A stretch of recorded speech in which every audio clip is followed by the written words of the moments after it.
အားလုံးပဲမင်္ဂလာပါချင်းရေဒီယိုအစီအစဉ်ကနေပြန်လည်ကြိုဆိုလိုက်ပါတယ်ဒီကနေ့2025ခုနှစ်ဒီဇင်ဘာလ17ရက်နေ့အတွက်ခွန်နှုံးတုံချင်းရေဒီယိုရဲ့နေ့စဉ်သတင်းတွေကိုတင်ဆက်ပေးသွားမှာဖြစ်ပါတယ်ဒီနေ့နားဆင်ရမယ့်သတင်းကောင်းစဉ်တွေကတော့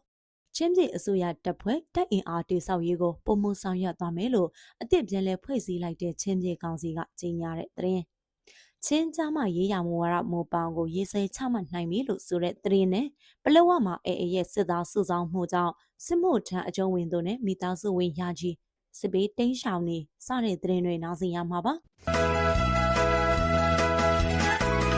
အခုအဦးဆုံးတင်ဆက်ပေးမယ့်သတင်းကတော့စစ်မြေကောင်စီဒုတိယသက်တမ်းမှာဥပဒေပြုရေးအုပ်ချုပ်ရေးတရားစီရင်ရေးတို့ကိုပုံမှုကျက်လက်ခိုင်မာရေးအပြင်ချင်းပြည်အစိုးရတပ်ဖွဲ့ရဲ့တပ်အင်အားတိစောက်ရေးတို့ကိုပုံမှုဆောင်ရွက်သွားမယ်လို့အသစ်ပြန်လည်ဖွဲ့စည်းလိုက်တဲ့ချင်းပြည်ကောင်စီကကြေညာလိုက်ပါတယ်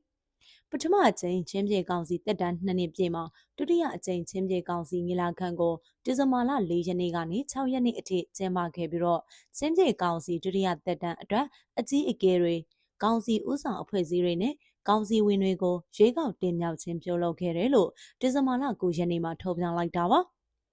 ဒုတိယတက်တန်းအတွင်းဥပဒေပြုရေးအုပ်ချုပ်ရေးတရားစီရင်ရေးကဏ္ဍတွေပုံမှုကျက်လက်ခိုင်မာစေရေးနဲ့ချင်းပြည်အစိုးရတပ်ဖွဲ့အားကောင်းခိုင်မာရေးအတွက်တပ်အင်အားတိစောက်ရေးတို့ကိုစတဲ့တဘူဂျိုးပန်းဆောင်ရွက်သွားမယ်လို့ချင်းလင်းကောင်စီထံကနေသိရပါတယ်။စစ်ကော်မရှင်ကကျင်းပမဲ့အတူရောင်ရွေးကောက်ပွဲကိုချင်းပြည်ကောင်စီရဲ့ရွေးကောက်ပွဲစန့်ကျင်ရေးဆိုင်ရာလှုပ်ထုံးလုပ်နည်းနဲ့အညီစန့်ကျင်တိုက်ဖြတ်သွားမယ်လို့လည်းထုတ်ပြန်အသိပေးထားပါတယ်။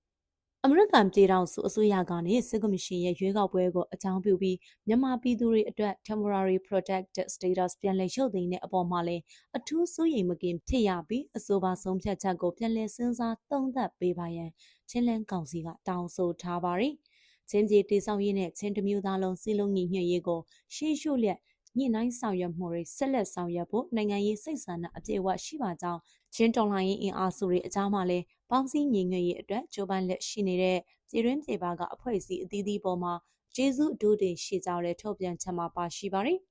စစ်ကော်မရှင်ရဲ့ရက်ဆက်ကြမ်းကြုတ်မှုကြောင့်ဘေးဒုက္ခရောက်နေကြတဲ့ချင်းလူထုကိုအိန္ဒိယနိုင်ငံကနေပံ့ပိုးကူညီခဲ့တဲ့အပေါ်လည်းအထူးကျေးဇူးတင်ရှိကြောင်းနဲ့အာဆီယံအထူးကိုယ်စားလှယ်ရုံးကမြန်မာနိုင်ငံအတွက်လူသားချင်းစာနာထောက်ထားမှုကိုထောက်ခံကြိုဆိုပြီးအိန္ဒိယနဲ့ဘင်္ဂလားဒေ့ရှ်နိုင်ငံတို့ကနေလည်းပူးပေါင်းပါဝင်ပေးဖို့မြစ်တာရက်ခံထားပါတယ်။အာဏာရှင်စနစ်ကိုဖျက်သိမ်းပြီး Federal Democracy ပြည်ထောင်စုတည်ဆောက်ရေးချင်းအမျိုးသားများကိုယ်ပိုင်ပြဋ္ဌာန်းခွင့်ရရှိရေးချင်းအမျိုးသားတည်ဆောက်ရေးနဲ့ချင်းပြည်တည်ဆောက်ရေးတို့အတွက်တိုက်ပွဲဝင်ရင်းနဲ့အသက်ပေးသွားတဲ့အာဇာနည်သူရဲကောင်းတွေနဲ့ကိုအင်ကောင်အစိတ်ပိုင်းကိုပေးလို့သွားကြတဲ့သူရဲကောင်းတွေကိုဦးညွတ်ဂုဏ်ပြုပါတယ်လို့လည်းကြေညာထားပါတယ်ချင်းပြည်ကောင်စီရဲ့နိုင်ငံရေးရည်မှန်းချက်အောင်မြင်ရေးအတွက်ရပ်တည်ပံ့ပိုးပေးတဲ့ချင်းပြည်သူတွေနဲ့နိုင်ငံတကာအဖွဲ့အစည်းတွေကိုကျေးဇူးတင်ရှိကြောင်းဆက်လက်ရပ်တည်ပံ့ပိုးပေးဖို့လည်းတိုက်တွန်းထားပါတယ်။ဒုတိယအကြိမ်ချင်းပြည်ကောင်စီညီလာခံကိုချင်းပြည်ကောင်စီအစုအဖွဲ့အသီးသီးကနေကိုယ်စားလှယ်များပြည်တွင်းပြည်ပကဧည့်သည်တွေအစုစုပေါင်း200ဦးတက်ရောက်ခဲ့ကြောင်းသိရပါတယ်ရှင်။ဆက်လက်တင်ဆက်ပေးမှာကတော့စစ်အာဏာရှင်တော်လှန်ရေး9နှစ်နေပါရှိလာတဲ့အချိန်မှာချင်းလူမှုအတိုင်းအဝန်းကြားလူအခွင့်အရေးတန်းတူညီမျှမှုတရားမျှတမှုနဲ့လွတ်လပ်မှုကိုအခြေခံထားတဲ့ချင်းကျောင်းမရေးရမူဝါဒမူပေါင်းကိုချမှတ်နိုင်ပြီလို့ချင်းကျောင်းမရေးရမူဝါဒမူပေါင်းလိုင်းညွှန်ကော်မတီ CGPFSC ထံကနေသိရပါတယ်။ချင်းလူအဖွဲ့အစည်းအတွင်းလူမှုရေးနိုင်ငံရေးနဲ့စီးပွားရေးနယ်ပယ်တွေမှာချင်းကျောင်းမရေးရမူဝါဒပေါင်း Chin Gender Policy Framework CGPF နဲ့အတူဖက်ဆောင်ပါဝင်နိုင်ရေးအတွက်လက်တွေ့ကျတဲ့လိုင်းညွှန်ချက်တွေပေးနိုင်ဖို့ရည်ရွယ်ကြောင်းဒီဇင်ဘာလ6ရက်နေ့ကကြေညာလိုက်တာပါ။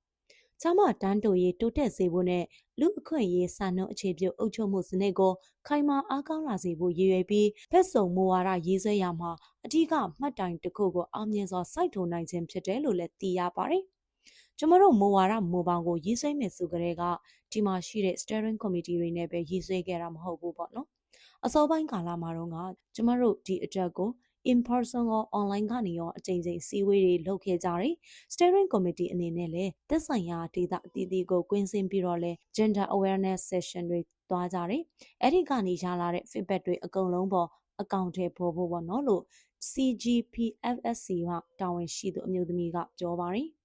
2024ခုနှစ်နိုဝင်ဘာလကနေစတင်ပြီး2025ခုနှစ်ဒီဇင်ဘာလအတွင်းအရက်ဖက်လူအဖွဲ့အစည်းများနည်းပညာကျွမ်းကျင်သူတွေနဲ့ နိုင်ငံရေးအဖွဲ့အစည်းများပါဝင်ပြီးအလုပ်ယုံဆွေးနွေးပွဲတွေကွင်းစင်အသိပညာပေးမှုတွေကိုအကြိမ်ကြိမ်ပြုလုပ်ကာအချက်လက်တွေကိုရယူစုဆောင်းခဲ့ကြောင်းသိရပါတယ်။ချင်းလူအဖွဲ့အစည်းအတွင်းရှိအမျိုးသမီးအမျိုးသားလိင်ကွဲပြားသူ LGBTI အပါအဝင်လူတိုင်းအခွင့်အရေးတွေအပြည့်အဝရရှိရေးအတွက်ယဉ်ကျေးမှုနဲ့ဒေသန္တရလူအပ်ချက်တွေကိုထည့်သွင်းစဉ်းစားကာချမှတ်ထားကြောင်းသိရပါတယ်။ချင်းကြမရေးရာမူဝါဒမူပေါင်းကိုအခန်းကြီး9ခန်းနဲ့အခြေခံမူ10ချက်နဲ့ဖွဲ့စည်းထားပြီးတော့အခန်းကြီး9ခန်းကိုကာဏ9ခုအဖြစ်ခွဲခြားသတ်မှတ်ကောင်ကျန်2ခန်းကိုတော့အကောင့်ထဲပေါ်မှုဆိုင်ရာအပိုင်းတွေဖြစ်ကြောင်းသိရပါတယ်။မူဝါဒမူပေါင်းမှာအထူးထည့်သွင်းဖော်ပြထားတဲ့ကာဏ9ခုကတော့1အမျိုးသမီးတွေရဲ့နိုင်ငံရေးအခမ်းကဏ္ဍကိုမြင့်တင်ဖို့2အမျိုးသမီးတွေရဲ့လုပ်ငန်းပိုင်ဆိုင်ခွင့်ဆိုင်ရာကိစ္စရပ်တွေ3အားလုံးပါဝင်တဲ့ပညာရေး all inclusive education ဖြစ်ဖို့တိုက်တွန်းနှိုးဆော်ခြင်း4လူတိုင်းလှည့်လမ်းမိနိုင်တဲ့ကျန်းမာရေးဝန်ဆောင်မှုမျိုးဖြစ်အောင်ထည့်သွင်းဖော်ပြထားခြင်း5ဥပဒေပြုရေးနဲ့အမွေဆက်ခံခွင့်ရရှိရေး6လက်ရှိပြပိခါမှာအမျိုးသမီးတွေနဲ့ပတ်သက်လို့အတိအမှတ်ပြုပေးတဲ့လိုင်းညွှန်ချက်တွေနဲ့ခုနှစ်ကြားမအခြေခံအကြမ်းဖက်မှု gender based violence တွေကိုကာကွယ်ပေးရေးနဲ့အတိအမှတ်ပြုရေးတို့ပါဝင်ကြောင်းကော်မတီမှတာဝန်ရှိသူကပြောပါရယ် CGPFSC ဟာမူပေါင်းကိုအတည်ပြုပြီးတဲ့နောက်မကြာမီကာလအတွင်းမှာလည်းလုပ်ငန်းအစီအစဉ်တွေကိုစတင်အကောင့်ထဲပေါ်သွားမယ်လို့သိရပါတယ်။ကျမတို့မှာအများကြီးရုန်းကန်မှုရှိပါတယ်။မြေပြင်မှာပြည်သူတွေကိုကြားမရေးရအသိပညာ gender awareness ပေးတဲ့အပိုင်းပါမယ်။နောက်ဒေသန္တရအုပ်ချုပ်ရေးအဖွဲ့တွေကိုချင်းကပ်ရမယ့်အပိုင်းတွေပါပါမယ်။အဲ့ဒီလိုရှေ့ဆက်သွားဖို့ရှိပါတယ်။အရေးကြီးတာက gender နဲ့ပတ်သက်တဲ့သင်တန်းတွေမွမ်းမံသင်တန်းတွေလို့ပြောရမလားစသဖြင့်လူစွမ်းအားအရင်းမြစ်တွေမွေးထုတ်ဖို့လည်းအများကြီးလိုအပ်တယ်ကျမတို့ပြည်သူလူထုရဲ့ပူးပေါင်းပါဝင်မှုငွေရေးကြေးရေးအပိုင်းလူစွမ်းအားအရင်းမြစ်တွေနောက်နည်းပညာပိုင်းဆိုင်ရာတွေလည်းအများကြီးလိုအပ်လာမယ်လို့တာဝန်ရှိသူအမျိုးသမီးကပြောပါတယ်ပြည်သူလူထုနဲ့တိုက်ရိုက်လက်လန်းမိနိုင်တဲ့တိုင်ကြားမှုရန်ရာတွေကိုလည်းရှေ့ဆက်ဖန်တီးသွားဖို့အစီအစဉ်ရှိကြောင်းသက်ဆိုင်ရာဖြည့်ရှင်းပေးနိုင်မယ့်အဖွဲ့အစည်းတွေနဲ့ပူးပေါင်းဆောင်ရွက်ဖို့လည်းပြင်ဆင်ထားကြောင်းသိရပါတယ်။ CGPF အနေနဲ့ချင်းပြည်နယ်အတွင်းကကြားမရေးရာမူဝါဒရှင်းနေပြီးတော့အဖွဲ့အစည်းတွေနဲ့လည်းရှေ့ဆက်လက်တွေ့ကြအသုံးချနိုင်ရေးအတွက်ဆက်လက်တွေ့ဆုံဆွေးနွေးသွားဖို့အစီအစဉ်တွေလည်းရှိကြောင်းသိရပါတယ်။ချင်းကြားမရေးရာမူဝါဒလိုင်းညွှန်ဦးဆောင်ကော်မတီကိုမူလကကြားမတန်တူညီမျှမှုကိုမြင့်တင်ဖို့စိတ်အားထက်သန်တဲ့နိုင်ငံရေးအဖွဲ့အစည်းများအရက်ဖက်ဖွဲ့စည်းတွေနဲ့တတိပုဂ္ဂလလူပုဂ္ဂိုလ်29ဦးနဲ့ဖွဲ့စည်းခဲ့ခြင်းဖြစ်ကြောင်းသိရပါတယ်ရှင်။အခုနောက်ဆုံးတင်ဆက်ပေးမှာကတော့ချင်းပြည်နယ်တောင်ပိုင်းပလောဝမြို့နယ်ရှိအာရခတက်တော် ULAA ရဲ့ထိန်းချုပ်ဒေသတွေအတွင်းစစ်သားစုဆောင်မှုစီးရင်ကောက်ခံမှုတွေကြောင့်စစ်မှုထမ်းအကျုံးဝင်သူနဲ့၎င်းတို့ရဲ့မိသားစုဝင်ရကြီးဟာအိန္ဒိယဘက်ကိုထပ်မံထွက်ပြေးတိမ်းရှောင်လာကြကြောင်းသိရပါတယ်။နိုဝင်ဘာလလေခန့်ကစပြီးတော့ပလောဝမြို့နယ်အောက်ပိုင်းဒေသရှိချင်းလူမျိုးတွေအများဆုံးနေထိုင်တဲ့လောက်တူစိန်စင်းတုံးမဝရေမဝလောက်ကတူးနမဒါရွာတွေကနေစတင်ကတရွာဝင်တရွာထပ်ပြီးစစ်မှုထမ်းအကျုံးဝင်သူတွေစီရင်ကိုကောက်ယူနေခြင်းဖြစ်တယ်လို့စစ်မှုထမ်းစီရင်ဝင်လို့အိန္ဒိယဘက်တိမ်းရှောင်နေသူတူကပြောပါတယ်။အခုပလောဝအောက်ပိုင်းမှာစာလုပ်တယ်အခုကတုံးမဝရေမဝတို့ဘက်ကိုရောက်နေပြီးတရွာဝင်တရွာထွက်ကိုလုံနေတာသူတို့ကပလောဝအထက်ပိုင်းကိုတော့မရောက်သေးဘူးလို့ပြောရမယ်။လေးပုံတစ်ပုံလောက်တော့ရောက်နေပြီးအောက်ပိုင်းမှာဒီလိုလုပ်နေတယ်ဆိုတာကိုတနေ့လုံးပြန့်ပြီးတော့တနေ့လုံးကလူတွေမနေချင်တော့ဘူးအဲဒါကြောင့်ထွက်ပြေးတိမ်းရှောင်တဲ့လူတွေများနေတယ်လို့အဲ့ဒီဒေသခံကပြောပါတယ်စစ်သားစီရင်ကောက်ယူမှုကိုအမျိုးသားဖြစ်ပါကအသက်18ကနေ45နှစ်ကြားအမျိုးသမီးဖြစ်ပါကအသက်18ကနေ35နှစ်ကြားနှစ်နှစ်အောက်ကလေးငယ်ရှိရင်အမျိုးသမီးတွေကင်းလွတ်ခွင့်ရတယ်လို့သိရပါတယ်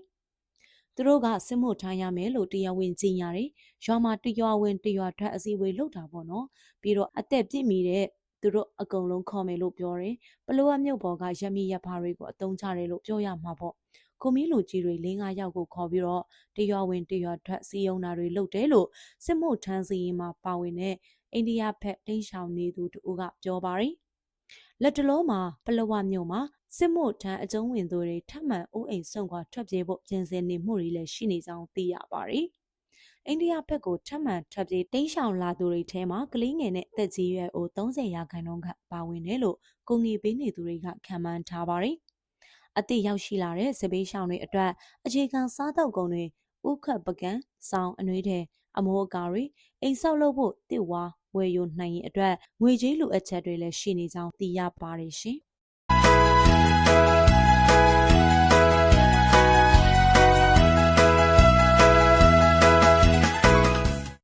ဟုတ်ကဲ့ပါအခုလိုနာတော်ရဆင်ပေးခဲ့ကြတဲ့အတွက်အားလုံးကိုအထူးပဲကျေးဇူးတင်ရှိပါတယ်ခုံနှုံတုံချင်းရေဒီယိုအစီအစဉ်ကနေဒီမှာပဲနှုတ်ခွန်းဆက်သလိုက်ပါတယ်အားလုံးကိုစိတ်နှပြရှင်လန်းချမ်းမြေကြပါစေရှင်